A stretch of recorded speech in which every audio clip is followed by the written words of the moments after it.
নবী পাক সাল্লাল্লাহু আলাইহি সাল্লামের জীবনীটা দুই ভাগে বিভক্ত।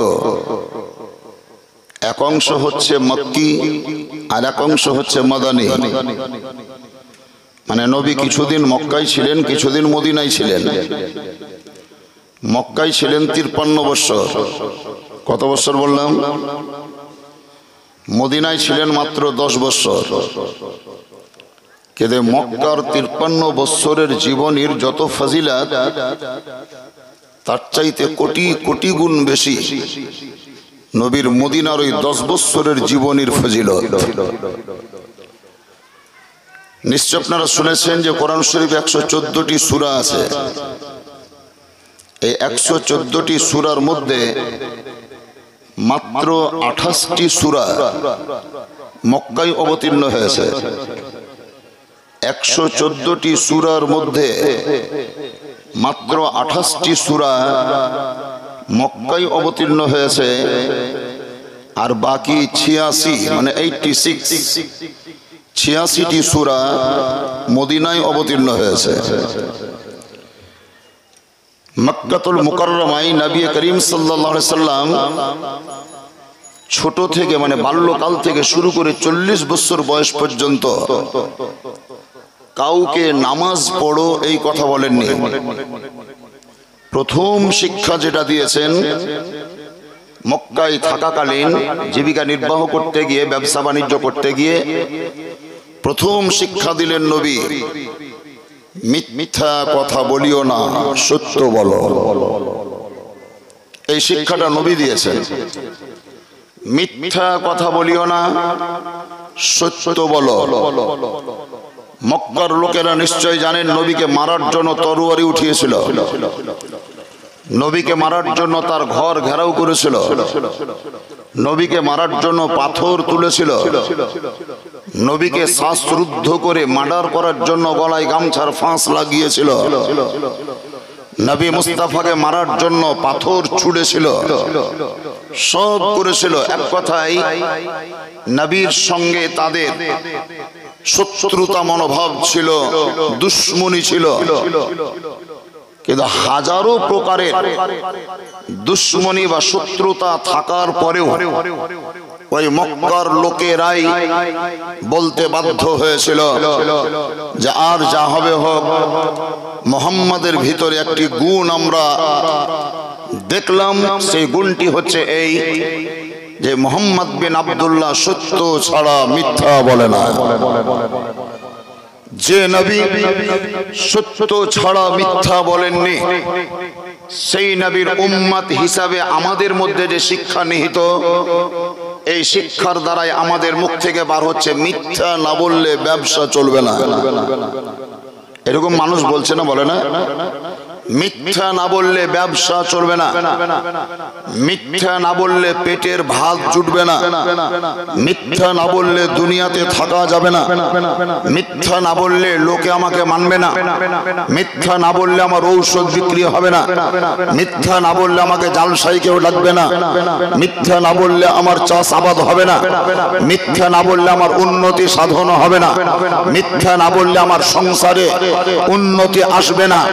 এটা মানুষের ঈমান যে কমজোর হয়ে গেছে তার মারাত্মক একটা নিদর্শন। আপনার কোন শিক্ষায় শিক্ষিত হলেন? মিথ্যা না বললে ব্যবসা চলবে না। কে আপনাকে বলল মিথ্যা না বললে খেতে পাবেন না? এই শিক্ষাটা আপনাকে কে দিল? আমাদের পয়গম্বর আকা মুস্তাফা এই শিক্ষা দেননি। নবী আমাদেরকে শিক্ষা দিয়েছেন মিথ্যা বলিও না, সত্য বলো। আমাদের পয়গম্বর সারাটা জীবন মিথ্যা বলেননি, সততার উপরে অটল ছিলেন, কোনো অসুবিধা হয়নি। হযরত আবু বকর সিদ্দিক সত্য বলেছে, মিথ্যা বলেননি।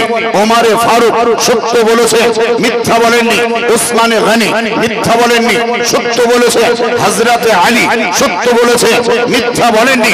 হযরত ইমামে হাসান সত্য বলেছে, মিথ্যা বলেননি। হযরত ইমামে হোসেন সত্য বলেছে, মিথ্যা বলেননি। সিরাজউদ্দিন আখিয়ে পাক মিথ্যা বলেননি, সত্য বলতে বলতে জীবনটা উৎসর্গ করে দিয়েছে। আলাউল হক পাঞ্জাবি সত্য বলেছে, মিথ্যা বলেননি। যে গাউসুল ওয়ালা কনফারেন্স হচ্ছে সেই গাউসে আযম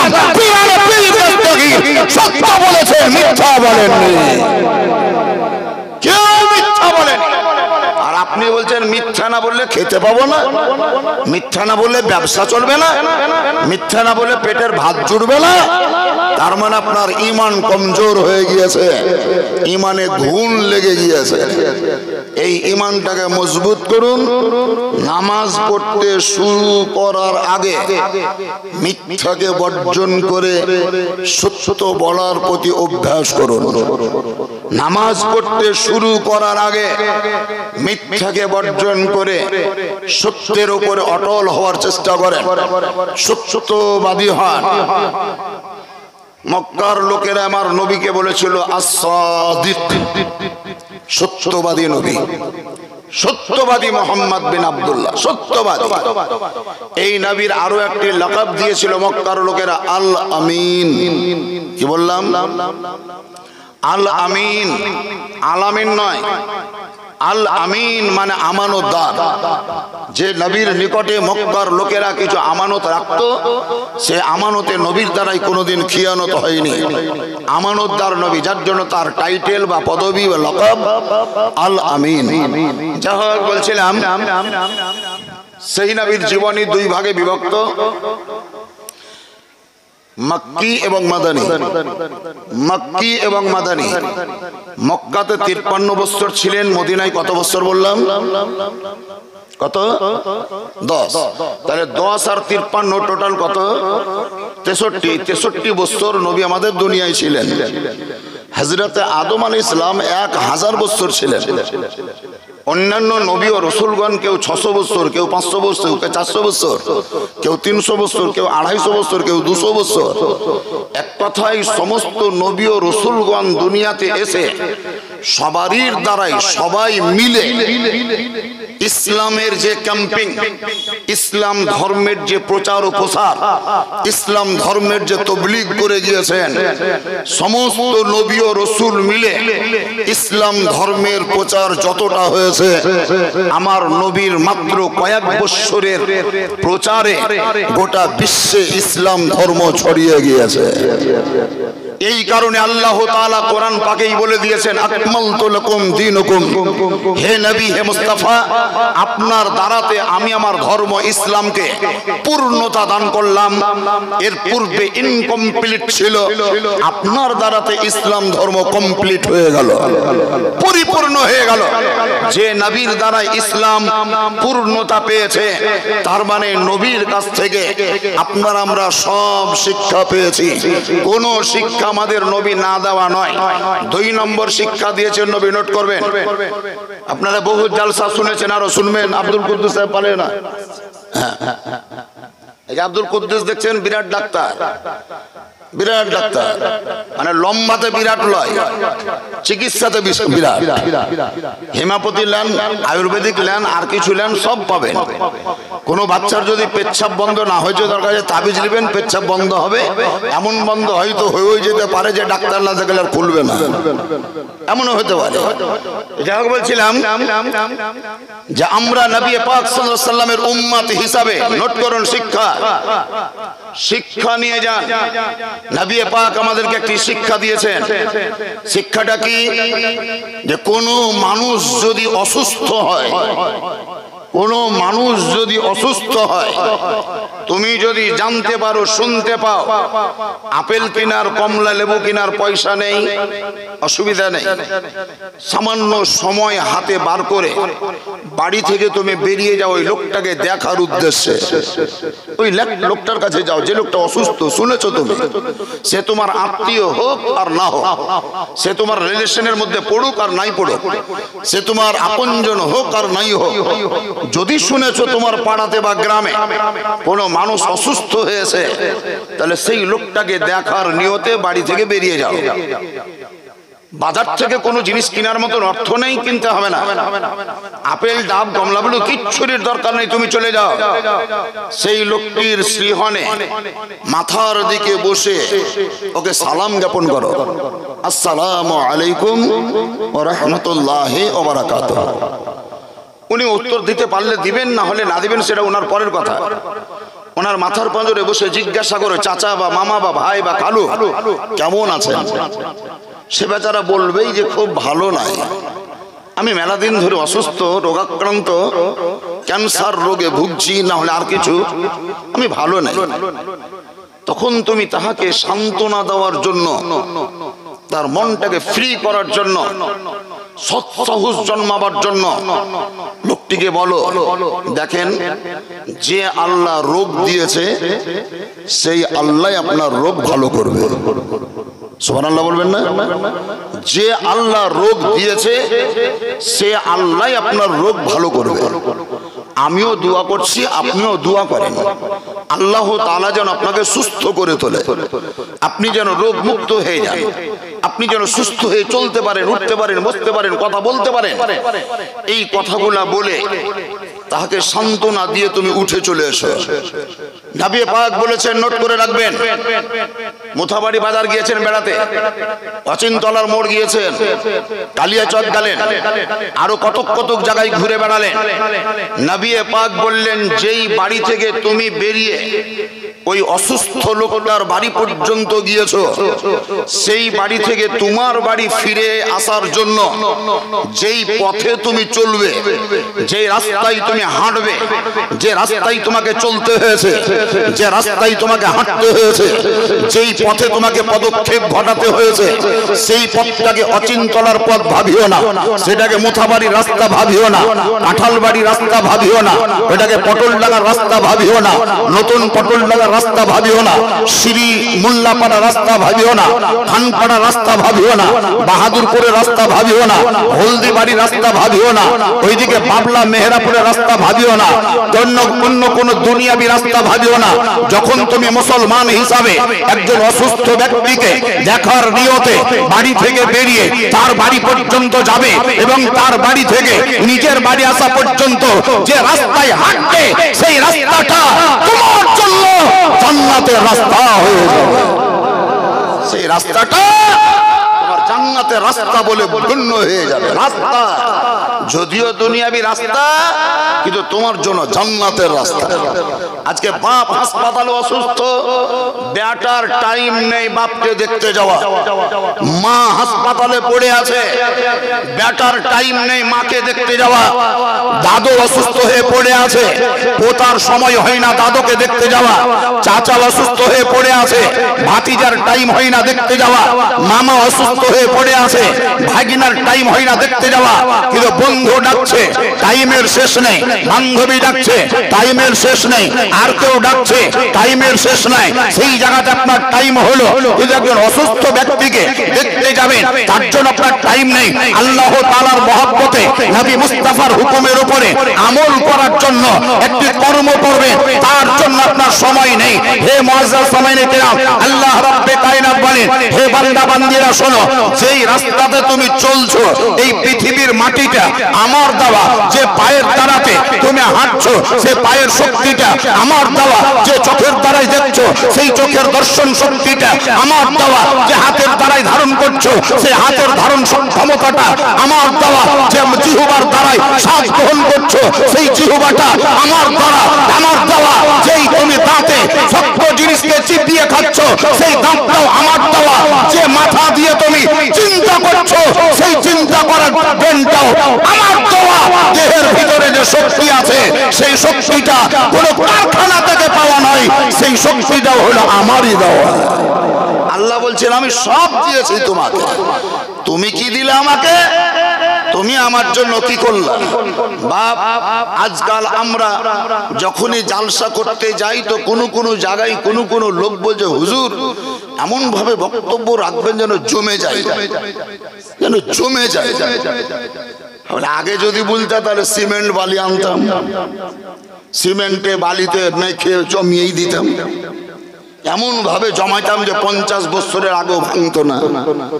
এখন এই জমিয়ে দেওয়া জালসা চলছে দুনিয়াতে। গজল বললেও বুঝে জমে গেল, তাকরীর করলেও বুঝে জমে গেল। আর যদি হাদিস কোরআন কেউ বললে তো যে মৌলভী জমাইতে পারলেন না, জমাইতে পারলেন না। এই জমাইতে জমাইতে আমাদের লোক কমে গেল। জালসা জমলো আর নামাজি কমলো। জালসা জমলো কিন্তু নামাজই কমলো। আপনারা বিচার করে বলতে পারবেন আমাদের নবী কোনদিন নামাজ ছেড়ে দিয়েছেন? ইতিহাস আছে, দেখাতে পারবেন না। নবীর সাহাবী যারা নামাজ ত্যাগ করেছেন, ইতিহাস দেখাতে পারবেন না। ইমামে হাসান নামাজ পড়েননি, ইতিহাস দেখাতে পারবেন না। ইমামে হোসেন নামাজ পড়েননি, ইতিহাস দেখাতে পারবেন না। জৈনুল আবেদিন নামাজ পড়েননি, ইতিহাস দেখাতে পারবেন না। ফাতেমা তো জাহরা নামাজ পড়েননি, প্রমাণ দিতে পারবেন না। চার জালসা করছে গাউসুল ওয়ারা সৈয়দনা গাউসে আজম পিরানে পীর দস্তগীর মাহবুবে সুবহানী কুতুবে রব্বানী হযরতে সৈয়দ শাহ আব্দুল কাদের জিলানী ওয়া গিলানী রাদিয়াল্লাহু তাআলা আন, তিনি নামাজ পড়েননি, দলিল দেখাতে পারবেন না। খাজায়ে খাজগা হিন্দাল ওলি নামাজ পড়েননি, প্রমাণ দিতে পারবেন না। কুতুবউদ্দিন বখতিয়ার কাকি নামাজ পড়েননি, প্রমাণ দিতে পারবেন না। আলাউল হক নবী নামাজ পড়েননি, প্রমাণ দিতে পারবেন না। আখিয়ে পাক সিরাজউদ্দিন আউলিয়া নামাজ পড়েননি, প্রমাণ দিতে পারবেন না। ইমামে আহমদ রাজা আলা হযরত নামাজ পড়েননি, প্রমাণ দিতে পারবেন না। মাসরুর আহমদ কালিমি রহমাতুল্লাহ আলাইহি নামাজ পড়েননি, এটাও আপনারা প্রমাণ দিতে পারবেন না। নারে তাকবীর, নারে রিসালাত, নারে রিসালাত, নারে হায়দারি, গাউসুল আরা কনফারেন্স। আপনারা নামাজ পড়েন, নিজের নিজের পীরকে নিয়ে গৌরব করে বেড়াচ্ছেন, পীরের অহংকার সবাই দেখাচ্ছে। আমি অমুক পীরের মুরিদ, আমি অমুক পীরের মুরিদ, আমি অমুক পীরের মুরিদ, কিন্তু একবারও মুখে বলতে পারেন না যে আমি 5 ওয়াক্তের নামাজি। একবারও বলতে পারেন না যে আমি রোজাদার। একবারও বলতে পারেন না আমি সত্যবাদী। একবারও বলতে পারেন না যে আমি মিথ্যা কথা ধারি না। একবারও বলতে পারেন না যে আলেম ওলামাদেরকে আমি শ্রদ্ধা করি। আপনি মুরিদের দোহাই দিলেন, কিন্তু নামাজকে ছেড়ে দিলেন। মুরিদের দোহাই দিলেন, সত্যকে বর্জন করলেন, মুরিদ হবার দোহাই দিলেন, আর বাকি ইসলামের আরকান ও আহকামকে আপনি কুরবানি দিয়ে দিলেন। আপনার মুরিদ হয়ে ফায়দা কোন জায়গায় হবে? শুনুন, আমার কথায় কেউ দুঃখ পাবেন না। আমি আগেই বললাম রাসূল পাক সাল্লাল্লাহু আলাইহি সাল্লামের জীবনী 2 ভাগে বিভক্ত। নবী আমার প্রথমে মানুষকে শিক্ষা দিয়েছেন সত্য বলো, মিথ্যা বলিও না। পরবর্তীতে যখন আল্লাহর তরফ থেকে আদেশ প্রাপ্ত হলেন, তখন নবী বললেন তোমরা নামাজ পড়ো, নামাজ পড়ো।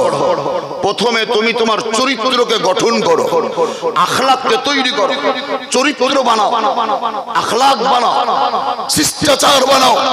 আপনার চরিত্র যদি কলঙ্কিত হয়ে যায়, আপনার আখলাক যদি নোংরা হয়ে যায়, তাহলে আপনি মানুষ কিসের? আপনি মুসলমান কিসের? এ বাবাজিরা ভাইরা, সেই নবী আকা মুস্তাফার উপরে 114টি সূরা অবতীর্ণ হয়েছে। তার মধ্যে একটা 28টি সূরা মক্কায় অবতীর্ণ, যার জন্য কোরআন শরীফেই লেখা থাকবে, দেখবেন সূরার এক সাইডে মাদানিয়াতুন কিংবা মাক্কিয়াতুন। এই সূরাটি মক্কায় অবতীর্ণ না মদিনায় অবতীর্ণ, এটা লেখা থাকে। তো সেই 114টি সূরার মধ্যে একটি সূরার নাম সূরা ইখলাস। কি নাম বললাম? আপনারা জোরে বলেন, কি নাম বললাম? সূরা ইখলাস। ইখলাস, এই সূরা ইখলাস যদি কাউকে জিজ্ঞাসা করা হয় সূরা ইখলাস কোনটি, অনেকে হয়তো পারবে, আবার অনেকে পারবে না। যার জন্য কুল হু আল্লাহ বললে সবাই বুঝতে পারবে, সবাই বুঝে নেবে। ধ্যান দিয়ে বুঝুন, এই সূরা ইখলাস ছোট একটি সূরা, ছোট একটি সূরা। এই সূরার ফজিলত সম্পর্কে হয়তো কোন জায়গা আপনারা শুনেছেন। আমাদের নবী আকা মুস্তাফা সাল্লাল্লাহু তাআলা আলাইহি ওয়াসাল্লাম হযরতে আলীউল মুর্তজাকে ডেকে বলেছিলেন, হযরতে আলীকে, হে আলী তুমি যখন এশার নামাজ পড়ে ঘুমাবে, দেখেন এশার নামাজ পড়ে ঘুমাবে, এর দ্বারাই বোঝা গেল তখনকার লোকেদের অভ্যাস ছিল এশার নামাজ পড়ে পড়েই ঘুমিয়ে যাওয়া। এই কারণেই তাদের ফজরের টাইমে ঘুম ভেঙে যেত। আর এখন আমরা নামাজ পড়ি আর না পড়ি, রাত 12টার আগে ঘুমাই না, রাত 11টার আগে ঘুমাই না, রাত 1টার আগে ঘুমাই না, রাত 1টার আগে ঘুমাই না। এই কারণে ফজরের আজান কখন হয়েছে কানে প্রবেশ করলেও শুনতে পাই না, ফজরের নামাজ কখন হলো জানতে পারি না, সূর্য কখন উদিত হয়ে গেল বুঝতেই পারি না, সূর্য ওঠা আপনি দেখতে পান না, ফজরের নামাজের সঙ্গে তো আপনার কোনো সম্পর্কই থাকে না। অথচ আমরা হাদিস দ্বারাই প্রমাণিত হয়ে, হাদিস দ্বারা আমরা অবগত হয়েছি, আমাদের পয়গম্বরের পয়গম্বর হাবিবে কিত্তেগা শেহনশাহ জিওয়াকা মুক্তার সরকার মদিনার তাজদার পাপীদের উদ্ধার ইসলাম রবি প্রেমের ছবি নূরুন নবী মা আমিনার লাল মুরুদ্দুল লাল মুক্তার হিলাল আহমদ মুস্তাফা নবী মুহাম্মদুর রাসূলুল্লাহ সাল্লাল্লাহু তাআলা আলাইহি ওয়াসাল্লাম বলে কোন সাবালক মহিলা, কোন সাবালিকা মহিলা অথবা সাবালক পুরুষ যদি সে মুসলমান হয়, যদি সে ঈমানদার হয় আর নামাজ ফজর না পড়ে, ফজরের নামাজ না পড়ে যদি ঘুমিয়েই থেকে যায়, সূর্য যদি উঠে যায়, তাহলে সেই অবস্থাতে শুয়ে থাকলে নামাজ ছেড়ে দেওয়ার জন্য, নামাজকে তরক করার জন্য শয়তান বড় খুশি হয় আর আনন্দিত হয়ে ওই নামাজ তরককারী ব্যক্তির মুখে পেচ্ছাপ করে শয়তান চলে যায়। আপনারা কত খুশনসিব, কত বড় ভাগ্যবান, ফজরের নামাজ না পড়ে পেপসি কোকোকোলা খাওয়ার মতো আপনার মুখে শয়তানে পেচ্ছাপ করে। আপনি বড় গৌরব করছেন। কষা দিয়ে লাল গড়ে যায়, চড্ডানি লেগে থাকে, তোর দাদি বলছে আমার পোতা বড় লোক হবে। লাল গড়ে যাওয়া মানে বড় লোক হওয়ার লক্ষণ, মানে উল্টা কথা বলে প্রচার করে বেড়াচ্ছে। হযরতে রাসূল পাক আকা মুস্তাফা হযরতে আলীকে বললেন, আলী তুমি যখন এশার নামাজ পড়ে ঘুমাবে তো বিছানায় শুয়ে যাওয়ার আগে, নোট করুন, বিছানায় শুয়ে যাওয়ার পূর্বে এক খতম কোরআন শরীফ পড়বে। সুবহানাল্লাহ বলবেন না? এক খতম কোরআন শরীফ পাঠ করবে, তিলাওয়াত করবে, তারপর তুমি ঘুমাবে। হযরত আলী বলেছিলেন, ইয়া রাসূলুল্লাহ, মাখারিজের সহিত, তাজবিদের সহিত, সিফাতের সহিত শুদ্ধ উচ্চারণ করে পরিষ্কার ভাবে একটা একটা করে কেউ যদি সূরা ফাতিহা থেকে সূরা নাস পর্যন্ত গোটা কোরআনকে পড়ে খতম করব মনে করে, তাহলে খুব কম সময় লাগলেও 5 থেকে 5.5 ঘন্টা টাইম লাগবে। আর সেই রাত্রিতে, যেই রাত্রিতে আপনি কোরআন পড়তে বলছেন, সেই রাত্রিটাও তো 5 থেকে 5.5 ঘন্টারই হয়। আমি এশার নামাজ পড়ে ঘুমাবার পূর্বে এক খতম কোরআন যদি পড়ি, তাহলে তো সারা রাত্রি আমার পেরিয়েই যাবে, অতিবাহিত হয়ে যাবে। আমি ঘুমাবো কখন? আমি নিদ্রামগ্ন হব কখন? আমার ঘুম আসবে কখন?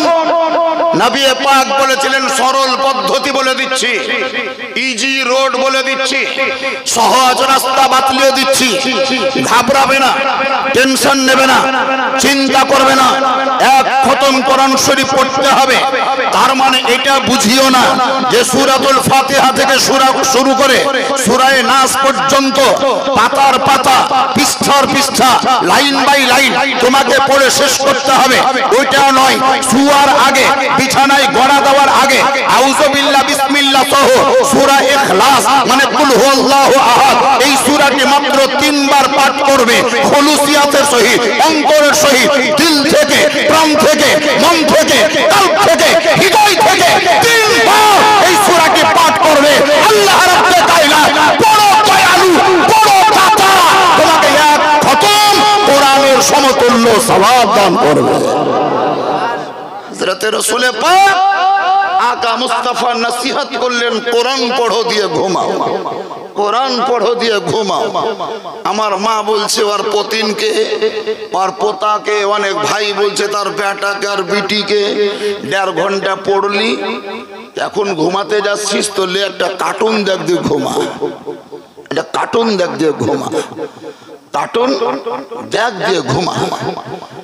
কার্টুন দেখলো ভূতের, কার্টুন দেখলো জিনে, কার্টুন দেখলো আর কিছুরই। স্বপ্ন যোগে যদি কিছু দেখতে পাই তাহলে কি পাবে? ওই ভূতের গল্পই পাবে, জিনের গল্পই পাবে। সাপে তাড়ছে এটাই দেখবে, সাপে কামড়াচ্ছে এটাই দেখবে। কিন্তু শুনে রাখুন, খারাপ স্বপ্নকে বর্জন করে যদি ভালো স্বপ্ন দেখার ইচ্ছা কাউরির থাকে তাহলে নসিহত করে যাচ্ছে, নোট করতে পারলে করে রাখবেন। এশার নামাজের পর বিছানাকে পরিষ্কার পরিচ্ছন্ন করে আতর ইত্যাদি ছিটিয়ে খুশবুময় করে কিবলার দিকে মুখ করে ডান পট ফিরে বাম পাঁজের হাতটাকে বুলিয়ে হাঁটুটাকে জড়ো করে ডান পট্টির নিচে ডান হাতটাকে ভাঁজ করে আপনি শুয়ে যান। চক্ষুদ্বয়কে বন্ধ করুন, নবী মুস্তাফার উপরে দরুদ পড়ুন, সাল্লাল্লাহু আলাইহি ওয়াসাল্লাম, সাল্লাল্লাহু আলাইহি ওয়াসাল্লাম, সাল্লাল্লাহু আলাইহি ওয়াসাল্লাম। কখন ঘুম আসবে বুঝতে পারবেন না। এই দরুদ পড়তে পড়তে ঘুমিয়ে যায়। একদিনে যদি না হয়, 2 দিনে যদি না হয়, 3 দিনে যদি না হয়, 4 দিনে যদি না হয়, 5 দিনে যদি না হয়, 40 দিন পার হবে না ইনশাআল্লাহ আজিজ সম্পূর্ণ যোগে নবী মুস্তাফার সঙ্গে আপনার দিদার হয়ে যাবে। আপনি কার্টুন দেখে ঘুমালেন, কার্টুনের স্বপ্ন দেখবেন। নবীর প্রতি দরুদ পড়ুন, নবীর প্রতি জিয়ারত হবে, নবীর সঙ্গে সাক্ষাৎ ঘটবে, নবীর সঙ্গে মোলাকাত হবে। আল্লাহর পয়গম্বর হাবিবে কিদ্দেগার নবী মুস্তাফা বলেছেন, কেউ যদি বাহ্যিকে অথবা স্বপ্ন যোগে আমার জিয়ারত করে আমাকে দেখতে পায় তাহলে আমি নবী সেই ব্যক্তির শাফাআত করব। সুবহানাল্লাহ জোরে বলা যাবে না?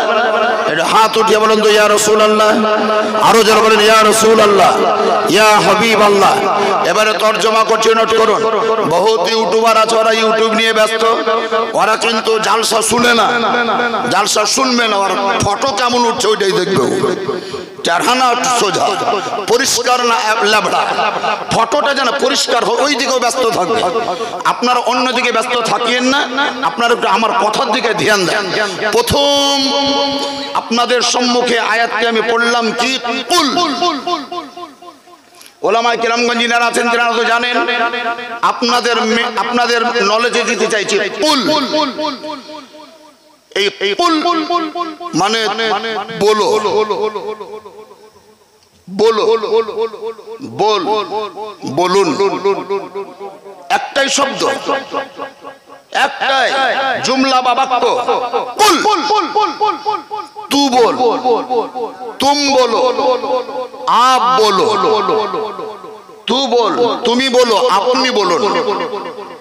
আল্লাহ তাআলা বলছেন আমার নবীকে, ধ্যান দেন, আল্লাহ তাআলা বলছেন আমার নবীকে কুল, আপনি বলুন হুয়াল্লাহু আহাদ, সেই আল্লাহ এক।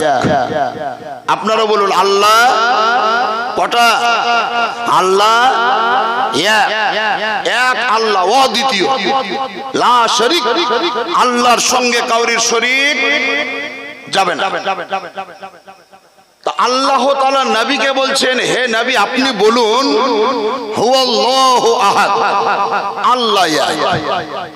আমাদের নবী আকা মুস্তাফা আল্লাহর নিকটে ফরিয়াদ করছেন, ইয়া রব্বে কায়নাত, আমি তো বহুত পরে দুনিয়াতে এসেছি, বহুত পরে। আমার আগে হযরতে আদম আলাইহিস সালাম এসেছিলেন, উনি তো দুনিয়ার লোককে ওইটাই বলেছেন যে আল্লাহ এক।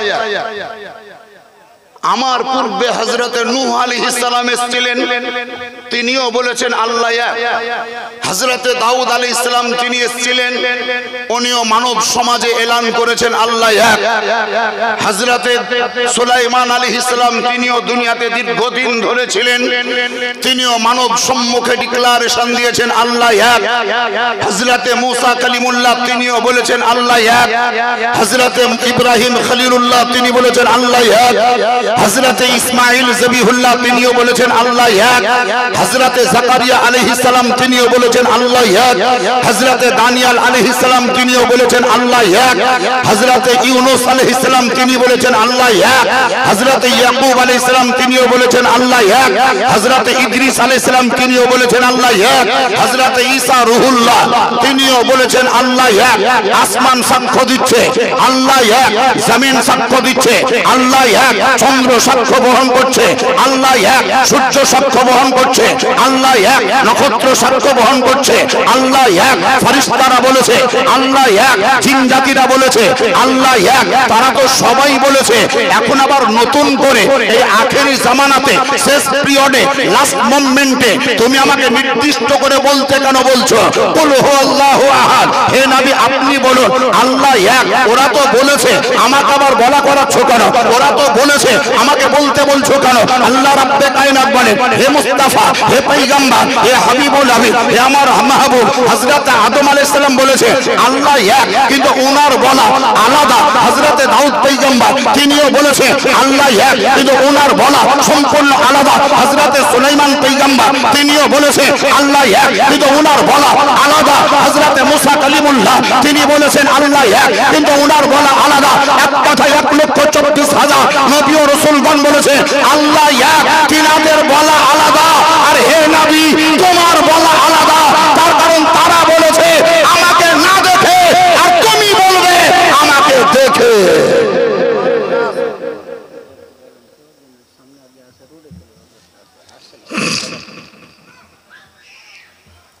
আল্লাহ তাআলা বলেন হে নবী তারা তো বলেছে আল্লাহ এক, কিন্তু ওরা আমাকে না দেখেই বলেছে। আর আপনি বলবেন দুনিয়ার মানুষকে আল্লাহ এক, এটা আপনি আমাকে দেখেই বলবেন। তাহলে দেখা আর না দেখা দুটো সমান? জোরে বলেন দুটো সমান হয় না। দেখার সঙ্গে না দেখা কোনোদিন মিলে না।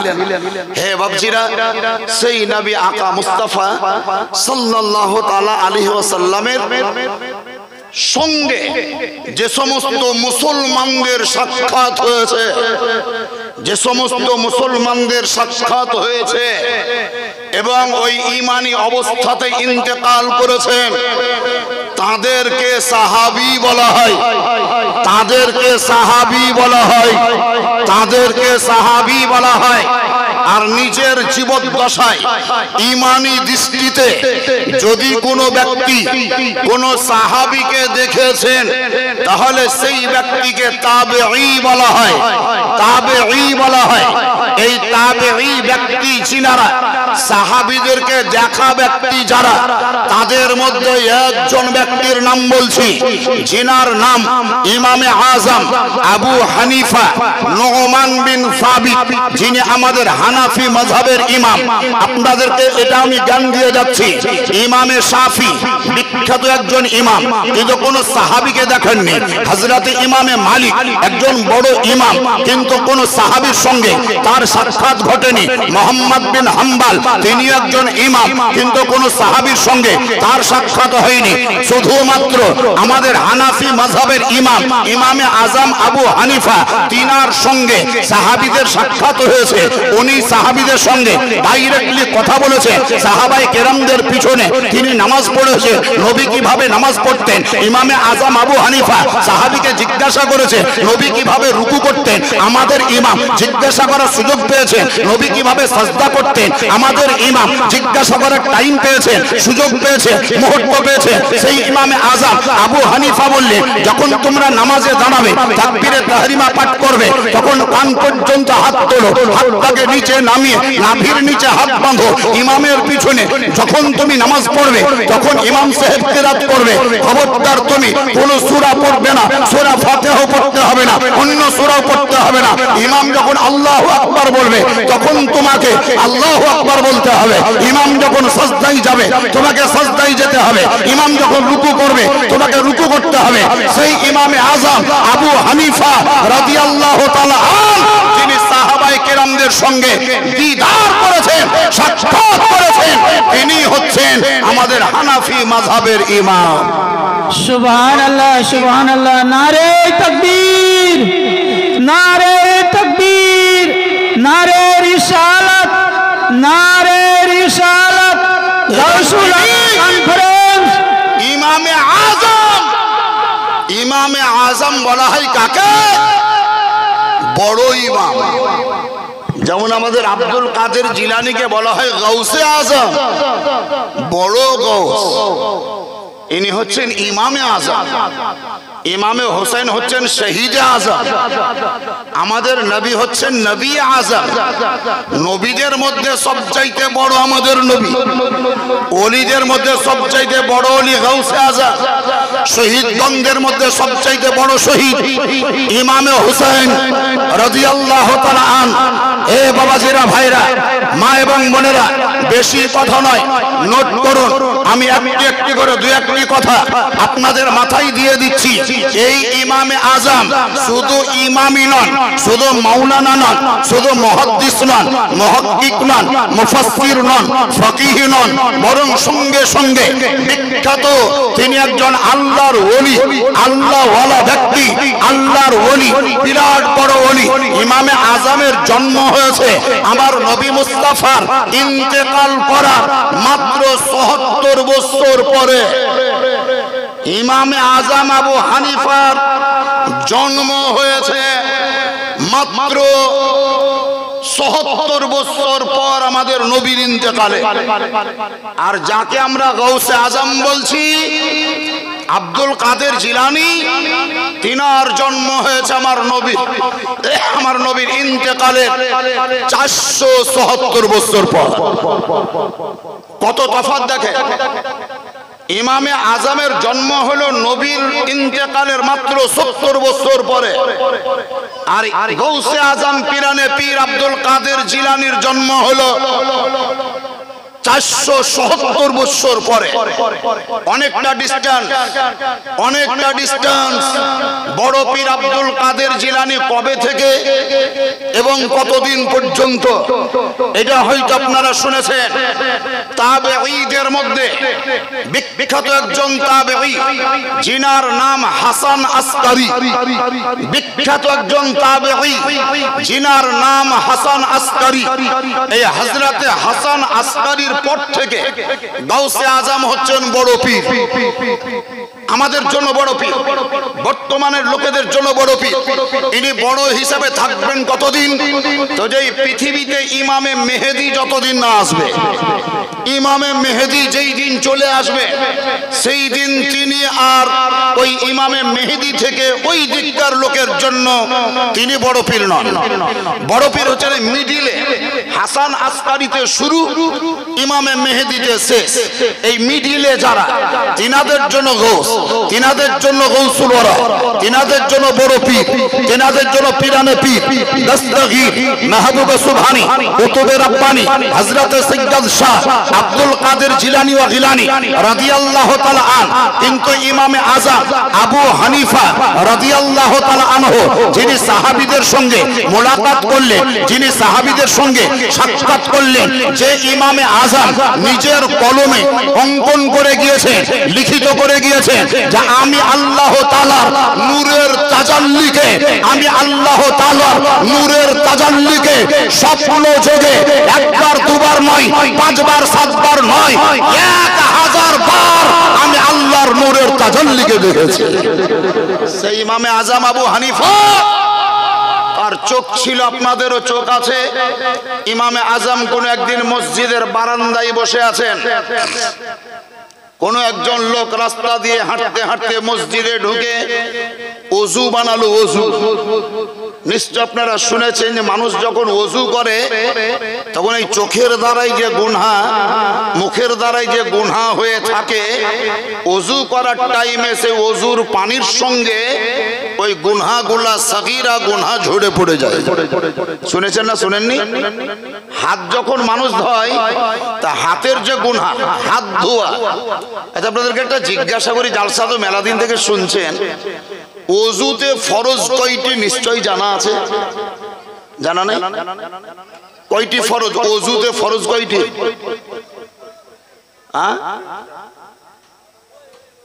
৭-৮টা হবে বোধহয়, ৮টা না ৯টা? ওযুতে ফরজ মাত্র ৪টি। ওযুতে ফরজ মাত্র কটি বললাম? ৪টি। এই ৪টি ফরজ কোথায় লেখা আছে? কোরআন শরীফে। আল্লাহ তাআলা বলেন ফাগসিলু ওযুহাকুম, হে আমার বান্দা বান্দিরা, তোমরা যখন ওযু করবে তখন তোমরা তোমাদের মুখমণ্ডলকে ধৌত করো। মুখমণ্ডল মানে কপালের ওপরে যেই জায়গায় চুল উঠে, এখান থেকে শুরু করে আপনি দাঁত কাটতে কাটতে কানের কানপট্টি পর্যন্ত নিয়ে আসেন, থুতনির নিচে পর্যন্ত, তার মানে দাড়ি সব গোটাটাই সুন্দরভাবে পানি দিয়ে ধোও, যেন পানি গড়ে গড়ে পড়ে। এই মুখমণ্ডল ধৌত করা ফরজ। 2 নম্বর আল্লাহ বললেন ওয়া আইদিয়াকুম ইলাল মারাফিক, কোনই পর্যন্ত এই যে হাড্ডি দেখছেন, হাড্ডি এর উপর থেকে শুরু করে গোটা হাত, 2 হাতকে ধৌত করা। এই কথা বলো না রে, 2টো হাতকে সুন্দর করে ধৌত করা, এটা ফরজ। ক নম্বর হলো? কটা হলো ফরজ? একটা মুখমণ্ডল ধোয়া, 2 নম্বর কোনই পর্যন্ত 2টো হাতকে ধোয়া, 3 নম্বর 3 নম্বর আল্লাহ তাআলা বলেন ওয়ামসাহু বিরুসিকুম, তোমরা তোমাদের মাথার মাসাহা করো। মাথার মাসা আরবিতে যাকে মাসাহা বলে, ইংরেজি ভাষায় তাকে টাচ বলে, বাংলায় স্পর্শ বলে, উর্দু বা হিন্দিতে ছুয়া বলে। मैंने छू लिया, আমি স্পর্শ করলাম, টাচ করলাম, মাসাহ করলাম, মাসাহ তো मैंने মাসাহ किया। তো ভিজা হাত মাথার চুলকে স্পর্শ করে মাথার উপরে বুলানো, এটাকে মাসাহ বলে। বলেন আমার মাথায় পাগড়ি বাঁধা আছে, এই পাগড়ি বাঁধা অবস্থায় যদি আমি ওযু করতে বসি, তাহলে ভিজা হাত দিয়ে আমার মাথার চুল স্পর্শ করতে হবে। স্পর্শ করতে গেলে মাথার পাগড়ি আমাকে খুলতে হবে না? হবে না? হবে না? মাথার পাগড়ি খুলতে হবে। পাগড়ির মাথায় যদি টুপি থাকে, তাহলে সে টুপিটাও খুলে নিচে নামাতে হবে। কাউরি যদি গামছা দিয়ে মাথা ঢাকা থাকে, গামছাটাকে সরাতে হবে। যদি রুমাল দিয়ে ঢাকা থাকে, রুমালটা হটাতে হবে। পুরুষ মানুষদের জন্য যেমন মাথার মাসাহা করা ফরজ, ঠিক তেমন মুসলমান ঘরে মা এবং বোনেদেরকেও ওযুর সময় মাথার মাসাহা করা ফরজ। আমাকে যদি পাগড়ি খুলতে হয়, আমাকে যদি টুপি খুলতে হয়, আমাকে যদি চাদর সরাতে হয়, আমাকে যদি রুমাল হটাতে হয়, তাহলে মাথার মাসাহা করার জন্য আমাদের মা এবং বোনেদের মাথায় যে কাপড় বা ওড়না থাকবে, সেই কাপড় বা ওড়নাটাকে সরাতে হবে না? হবে না? যদি না সরাই তাহলে মাথার মাসা হবে না। কাপড় নিচে নামাতে হবে, ওড়নাটাকে ফেলতে হবে, মাথার কাপড়টাকে হটাতে হবে, তারপরেই তোমার মাথার মাসা হবে। এখন যেই টাইমে মহিলাটি ওযু করছে, সেই টাইমটা যদি রাস্তার ধারে ওযু করে আর মাসাহা করার সময় যদি মাথার কাপড় নিচে নামায়, এই রাস্তা দিয়ে একটা পুরুষ মানুষ হেঁটে যাবে, সেই পুরুষটার নজর কিন্তু তার মাথার চুলের উপরে পড়বে। তাহলে কি করে মাসাহ করবে? মাসাটা করবে কি করে? যদি মাসাহ করতে যাচ্ছে তাহলে লোকে চুল দেখে নেবে, আর যদি মাথার কাপড় না ফেলছে তাহলে মাথার কাপড়ের উপরে ওকে হাত বুলাতে হবে। একদিকে তো লোক দেখবে, অন্যদিকে মাসাহ হবে না। এর জন্য শরীয়তের মসলা আজকে আপনাদের মোল্লাপাড়া, এই শ্রীপুর মোল্লাপাড়ার মা এবং বোনেদেরকে মেসেজ দিয়ে যাচ্ছি, মাথার কাপড় তো তোমাকে অবশ্যই নামাতে হবে মাথার মাসাহা করার জন্য, কিন্তু কোনো পরপুরুষ যেন দেখতে না পায়। এই কারণে তোমাকে এমন জায়গায় বসে ওযু করতে হবে যেখানে তোমার বাড়ির ফ্যামিলির লোক ছাড়া অন্য কোনো লোক তোমাকে দেখতে পাবে না। তার মানে বোঝা গেল রাস্তার উপরে দাঁড়িয়ে ওযু করা চলবে না, পুকুরের ঘাটে ওযু করা চলবে না, নদীর ঘাটে ওযু করা চলবে না, টিউবওয়েল তলায় ওযু করা চলবে না, সরকারের দেওয়া ট্যাপের পানিতে এই জায়গায় বসে তোমার গোসল বা ওযু করা চলবে না। তোমার জন্য পর্দা জরুরি, তোমার জন্য পর্দা জরুরি, তোমার জন্য পর্দা জরুরি। সোনা বড় মূল্যবান ধাতু, যেখানে সেখানে যেমন ফেলে রাখা যাবে না, ঠিক তেমন তোমরা আমার মা এবং বোনেরা আল্লাহ তাআলার তরফ থেকে বড় সম্মানিতা, বড় ইজ্জত প্রাপ্তা, বড় দামি, বড় মূল্যবানের বস্তু তোমরা। তোমাদের দেহকে উলঙ্গ রাখা যাবে না, তোমাদের দেহকে বস্ত্রহীন করা যাবে না, তোমাদের বস্ত্রকে উন্মুক্ত করে রাখা যাবে না, তোমাদের দেহকে হাতের তলা, মুখমণ্ডল, পায়ের তলা ছাড়া সর্ব দেহকে সদা সর্বদাই ঢেকে রাখতে হবে, না হলে আল্লাহ তাআলা নারাজ হয়ে যাবে। আপনার বিটি ক্লাস 9-এ পড়ছে, ওড়না তো কিনে দিয়েছে, চুড়িদারও দিয়েছে, কিন্তু চুড়িদার পরিধান করার ওড়নাটা মাথায় না দিয়ে বগলের তল দিয়ে ভরে এরকম করছে। আর মাথার চুল ওলা, মাথার চুল খোলা। আপনি কি দেখতে পান না? আপনি কি বিটিটার বাপ নয়? আপনি কি দাদু নয়? আপনি কি দাদা নয়? আপনি কি ভাই নয়? আপনি কি মামা নয়? আপনি কোনোদিন তাকে নিষেধ করেছেন? কোনোদিন তাকে বাধা দিয়েছেন? কোনোদিন তাকে তাবলীগ করেছেন? কোনোদিন ক্যাম্পিং করেছেন? কোনোদিন তাকে বুঝিয়েছেন? আপনি বুঝাননি। বলছেন মডার্ন যুগ, এরকম চলবে। আপনি যেমন মডার্ন, আপনার বিটি মডার্ন, আপনার স্ত্রী মডার্ন, আপনার বোন মডার্ন, আপনিও মডার্ন। শুনে নেন, মডার্ন মানে আধুনিকের সঙ্গে তাল মিলাতে যদি যান তাহলে বেতাল হয়ে যাবে। আর নবী ও সাহাবীদের সঙ্গে যদি তাল মিলাতে যান ইনশাআল্লাহ ওয়ালাজি সেই যুগে সেই সময় আপনার বেড়া পার হয়ে যাবে। আপনি বেতাল হয়ে না। বলছিলাম বাবাজিরা, আমাদের নবী আকা মুস্তাফা আহমদ মুস্তাফা সাল্লাল্লাহু আলাইহি সাল্লামের উপরে যে কোরআন অবতীর্ণ হলো, সেই কোরআন পাকের মধ্যেই লেখা আছে ফাগসলু ওজুহাকুম, এক নাম্বার মুখমণ্ডল ধর, ওয়া আইদিয়াকুম ইলাল মারাফিক, কোনই পর্যন্ত দুটো হাত ধর।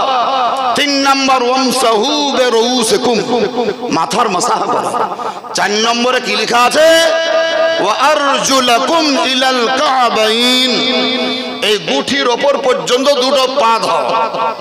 আপনারা বলবেন যে এগুলো তো আমরা মক্তবেই শিখেছি, এটা তো মক্তবের মৌলবীরাই বলে, জুম্মা মসজিদে মৌলবী সাহেব কত বলে। আপনি একটা বক্তা হয়ে এগুলাই বলছেন। আমি তো কেসা গাহি না, আমি তো গল্প করি না, কোরআনই বলছি। তাহলে কোরআন শরীফ বলছি, আমি কোন উদ্দেশ্যে বলছি ওটা নোট করে।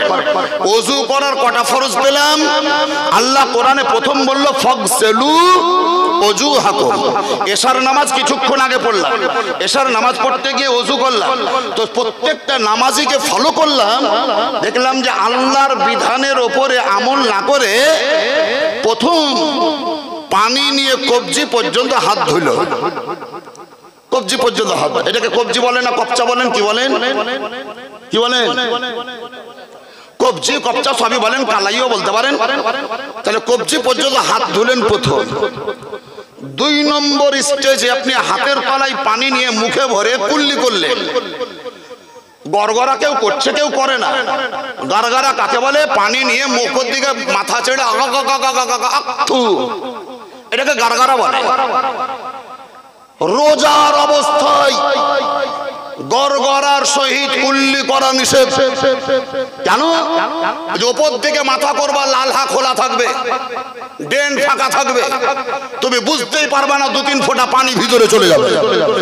যার জন্য আর গড়গড়া করিও না, এমনি মুখে পানি ভরে থুক করে ফেলে দাও। গড়গড়া করা নিষেধ রোজার মাসে। তো গড়গড়া করে কুল্লি করলে ওযু করতে গিয়ে দুটো হলো। তিন নম্বরে আমরা পানি হাতের তলায় নিয়ে নাকের ফুটাতে ভরলাম, ছিদ্রে সুরাখ নাকের ভিতরে ভরলাম। কটা হলো? তিনটি। আচ্ছা, কবজি পর্যন্ত ধুইতে হবে, এটা তো কোরআনে নাই। মুখে পানি ভরে কুল্লি করতে হবে, এটা কোরআনে নাই।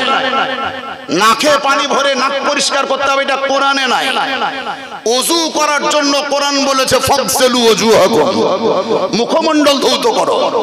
কিন্তু মুখমণ্ডল ধোয়ার আগে আমরা তিনটা স্টেজ অতিক্রম করলাম, তিনটা সিঁড়ি পার হলাম। তিনটা স্টেজ অতিক্রম করার পর চতুর্থ নম্বরে আল্লাহর বিধান কোরআনের উপরে আমল করলাম। হাত ধোয়ার জন্য কে বলল? পৃথিবীর কোন ঋষি মনীষী আপনাদের বর্তমানের কেউ বলেনি। হাত ধোয়ার জন্য যিনি বলেছেন তিনি হচ্ছেন সমস্ত ডাক্তারদের ডাক্তার, সমস্ত মাস্টারদের মাস্টার, সমস্ত শিক্ষকদের শিক্ষক, সমস্ত টিচারের টিচার, ইমামুল আম্বিয়া, সাইয়্যিদুল মুরসালিন, রাহাতুল আশিকিন, আনিসুল গরিবিন, শফিউল মুজরিবিন, নবী মুহাম্মদ রাসূলুল্লাহ সাল্লাল্লাহু তাআলা আলাইহি ওয়াসাল্লাম বললেন, হে আমার উম্মতরা, তোমরা আল্লাহর ফরজের উপরে আমল করার পূর্বে কবজি পর্যন্ত হাত ধোও, তার মানে আমার সুন্নাতের উপর আমল করো। কবজি পর্যন্ত হাত ধোয়া সুন্নাত, নোট করে রাখুন। কবজি পর্যন্ত হাত ধোয়া সুন্নাত। কুল্লি করা সুন্নাত, নাকে পানি ভরা সুন্নাত, এটা ফরজ নয়।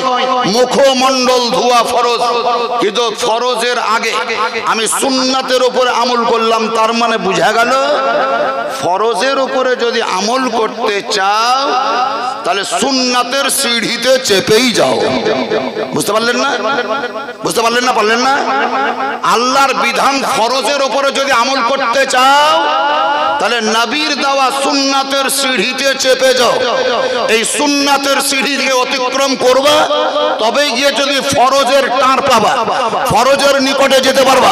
এখান থেকে আরো পরিষ্কার হলো, তুমি যদি আল্লাহর নৈকট্য লাভ করতে চাও, আল্লাহ তাআলার ফজল ও করম পেতে চাও, আল্লাহকে আপন করতে চাও, তুমি যদি আল্লাহর নিজের হতে চাও, তুমি যদি আল্লাহর প্রিয় হতে চাও, তুমি যদি আল্লাহর মেহবুব হতে চাও, তাহলে নবী মুস্তাফার পাইরাবি করো, নবী মুস্তাফার তাবেদারি করো।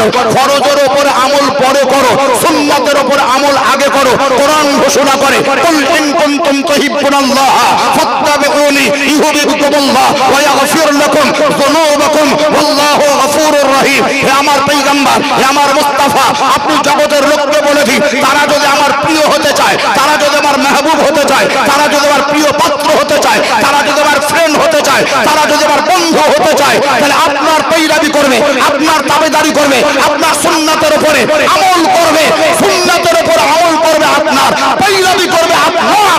কিন্তু আমি আল্লাহ আপনার উম্মতকে ভালোবাসবো, তার সঙ্গে সঙ্গে আমি আল্লাহ আপনার উম্মতের গুনাহকে মাফ করে দেব। নবীর পৈরাবি করে জায়গা পেরিয়ে সারা রাত আছে, পেরিয়ে সারা রাত। শুরু তো করেছি আমি 10টা 20-তে, 11টা বাজছে, তার মানে মাত্র ক মিনিট হইল, 40 মিনিট হইল। এখন থেকে আর ঘড়ি দেখা থেকে চলবে না। ঘড়ি আগেও দেখিনি, এখনো দেখবো না, পরেও দেখবো না।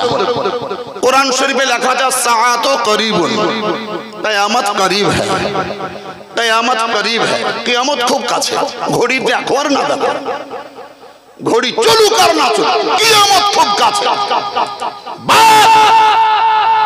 এই 3টি সুন্নাতের উপরে আমার নবী আমল করতে বললেন কেন? নোট করে রাখুন, ওলামায়ে কেরামগণ, জিম্মেদার আলেমগণ আছেন। পানিতে 3টি গুণ আছে, পানিতে 3টি বৈশিষ্ট্য আছে, পানির 3টি খুসুসিয়াত আছে, পানির 3টি গুণ আছে। 1 নাম্বার পানির রং।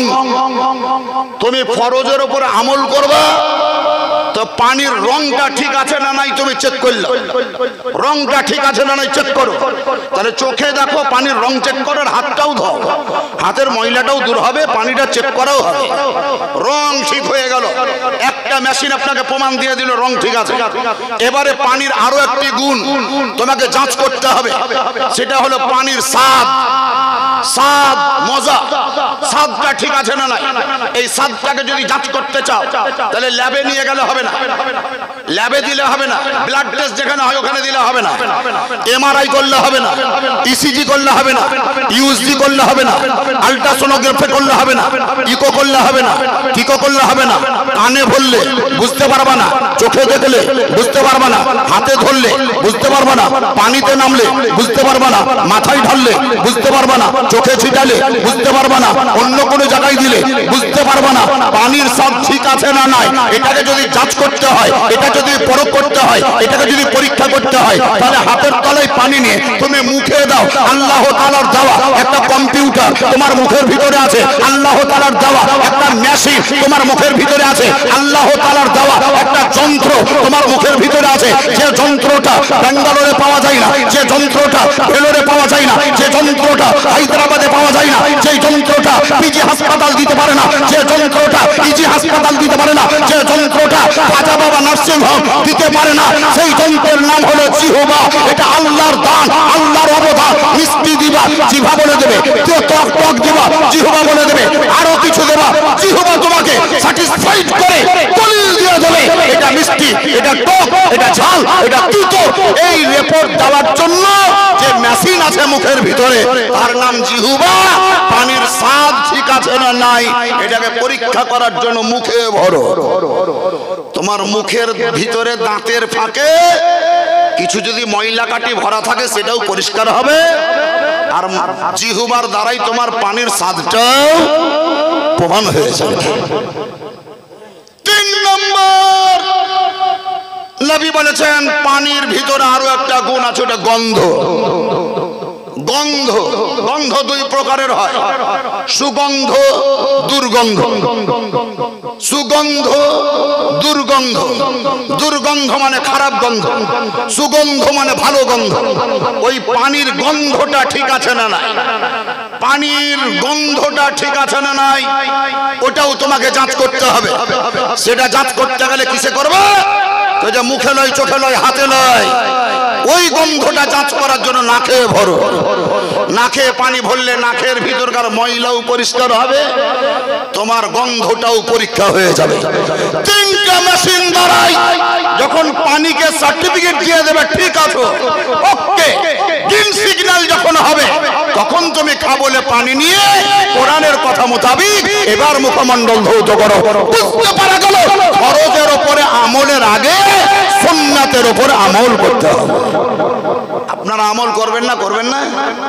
সুন্নাতের উপর আমল। ওই সুন্নাতের মধ্যে একটা সুন্নাত বলে দিচ্ছি, কোন যুবক ভাই যদি আছেন তো শুনবেন। আমার মুখে থুতনিতে যে দাড়ি দেখছেন, এই সাহেবের থুতনিতে যে দাড়ি দেখছেন, যাদেরই থুতনিতে দাড়ি দেখতে পাচ্ছেন, এই দাড়ি ব্লেড দিয়ে, খুর দিয়ে আর কোন অস্ত্র দিয়ে এইভাবে চেঁচে ফেলা হারাম। সুদ খাওয়া শুধু হারাম নয়, মদ্যপান করা শুধু হারাম নয়, জুয়া খেলাটাই শুধু হারাম নয়, ঘুষ খাওয়াটাই শুধু হারাম নয়, আরণ্য করা যেটা হারাম ভাবেন শুধু ওইটাই হারাম নয়।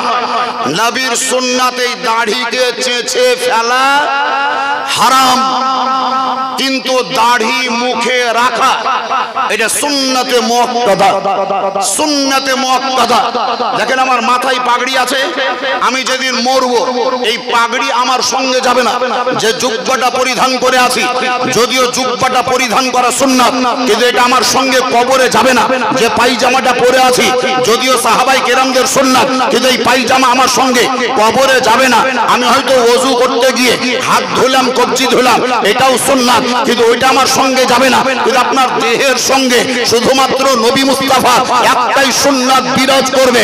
আপনি কবরে যাবেন তাও সঙ্গে থাকবে, আপনি গোসল করবে তাও সঙ্গে থাকবে, কাফন পরবে তাও সঙ্গে থাকবে, হাসরের প্রান্তরে উপস্থিতি দেবেন তবুও সঙ্গে থাকবে। সেই সুন্নাতটার নামই হলো দাড়ি রাখার সুন্নাত। এই সুন্নাতটা আপনার সঙ্গে কবরে যাবে। তাই বলবো আমাদের মোল্লা পাড়ার যুবক ভাইদেরকে, খুব জালসা করছো আরো করো, খুব দিওয়ানা হয়ে তাকবীর লাগাচ্ছ খুব লাগাও, কোনো অসুবিধা নেই। নবীকে ভালোবাসার দলিল যদি দিতে চাও, প্রমাণ যদি দিতে চাও, আই লাভ মোহাম্মদ বলে প্রমাণ দেওয়াটা বড় দলিল নয়। নবীর সুন্নাতের উপরে আমল করে মুখে যদি দাড়ি রাখতে পারো, এটাই বিরাট বড় দলিল হয়ে দাঁড়াবে, এটা বড় বড় সুন্নাত হয়ে দাঁড়াবে। আই লাভ মোহাম্মদ বাচ্চাতেও বলতে পারে, বুড়াতেও বলতে পারে, নারীতেও বলতে পারে, কাপুরুষেও বলতে পারে, কিন্তু মুখে দাড়ি কাপুরুষ নয় বরং পুরুষরা রাখতে পারে। তুমি যদি পুরুষ হিসাবে প্রমাণ দিতে চাও, নবীর প্রেমিক যদি হতে চাও, তাহলে আজ থেকে অঙ্গীকার করো যে আমি আর কোনোদিন নবীর কথা মোতাবিক এই সুন্নাতে মুআক্কাদাকে তরক করব না। এক কথায় দাড়ি চেঁচে আমার নবীকে কষ্ট দিব না। আই লাভ মোহাম্মদ বললাম যে নবীর প্রেমিক আমি প্রমাণ করলাম, আর সকাল বেলাতে দাড়ি চেঁচে ফেলে দিলাম, দাড়ি চেঁচে ফেলে দিলাম। আচ্ছা বলেন দাড়ি চাচলে নবী কষ্ট পাবেন না? পাবেন না? তাহলে আপনার ওই আই লাভ বলা আই লাভ মোহাম্মদ বলা শুনবে না আপনার দাড়ি চাঁচা দেখবে? কোনটা, কোন দিকে যাবেন আপনি? প্রমাণ দেন, নবীকে প্রেম করেন, নবীকে ভালোবাসেন, আই লাভ মোহাম্মদ তখন বলবে। এখনো বলেন, আমি নিষেধ করছি না, যত পারেন বলেন, কিন্তু বাহ্যিক রূপ দেওয়ার জন্য আপনি দাড়ি রাখেন। আল্লাহ তাআলাকে খুশি করার জন্য 5 ওয়াক্তের নামাজ পড়েন। আল্লাহ তাআলার দরবারে সওয়াবের অধিকারী হওয়ার জন্য বাপ এবং মায়ের শ্রদ্ধা করেন, বড়দের ইজ্জত করেন। আর এই জালসা আজকে করছেন আরও করেন, আগামী বছরেও করবেন। আগামী বছরে জালসা করবেন না করবেন না? আপনারা জোরে বলেন তো, করবেন না করবেন না? তাহলে এই জালসার জন্য যে প্যান্ডেলটা দেখছেন, প্যান্ডেল বিরাট বড় ঢেউ খাওয়া প্যান্ডেল। এখানে এক ঢেউ, এখানে এক ঢেউ, এটা ঢেউ বলে, ভাঁজ হওয়া ঢেউ। স্টেজ দেখছেন, বড় সুন্দর স্টেজ, লাইট গুলা দেখছে যে ফিচিক ফিচিক করছে, দারুণ লাগছে। ওইদিকে দেখলাম তো জঙ্গলের আশপাশ দিয়ে লাইট, সুবহানাল্লাহ। এদিকে দেখলাম তো অনেক দূর ধরে লাইট, এদিকে দেখলাম তো মেলা দূর বাগানের ভিতরেও লাইট, লাইটে লাইটময় হয়ে আছে। আর মাইক মান আমাদের এখানে স্থির ভাবে বসে আছে, ওখানে বক্স, এখানে বক্স, ওইদিকে হরেন, ওইদিকে স্পিকার, এদিকে আর কিছু, বহুত টাকার ব্যবধানের ব্যাপার আছে। এগুলো আমরা সওয়াবের কাজ করছি, মুস্তাহাব কাজ করছি, নফল কাজ করছি। আল্লাহ তাআলা এই কাজের বিনিময়ে যে সওয়াব আমাদেরকে দান করবে, সেই সওয়াব যেন আমাদের মাগফিরাতের ওসিলা হয়ে দাঁড়ায়, মাগফিরাতের জারিয়া হয়ে দাঁড়ায়। উঁচু আওয়াজে সকলে বলুন আল্লাহুম্মা আমিন। গাউসে আজম পিরানে পীর দস্তগীর মাহবুব সুবহানী কুতুবে রব্বানী হযরতে সৈয়দ শাহ আব্দুল কাদের জিলানী ও গিলানী রাদিয়াল্লাহু তাআলা আনহু তিনি বলেছিলেন, আমি বাগদাদের সরজমিন থেকে ডিক্লারেশন দিচ্ছি, এলান করছি, যদি পৃথিবীর পূর্ব প্রান্তর থেকে কোনো একজন ব্যক্তি আমাকে অন্তর থেকে শ্রদ্ধা করে, অন্তর থেকে ভালোবাসে, অন্তর থেকে প্রেম করে, আর মনে মনে নিয়ত করে নাই আমি গাউসে আজমের মুরিদ, গাউসে আজমের মুরিদ, গাউসে আজমের মুরিদ, তো গাউসে আজম বলেন আমি তাকে নিজের মুরিদের দপ্তরে তার নাম নোট করে নেব। সেই গাউসে আজমের মজলিসে বসে আছেন, গাউসে আজমের মহব্বতে, নবী মুস্তাফার প্রেমে পড়ে একটা লোক হাত তোলেন, আগামী বছরের জালসার উদ্দেশ্যে 1100 টাকা লাগবে। 1100 টাকা দিতে হবে, 1100 টাকা।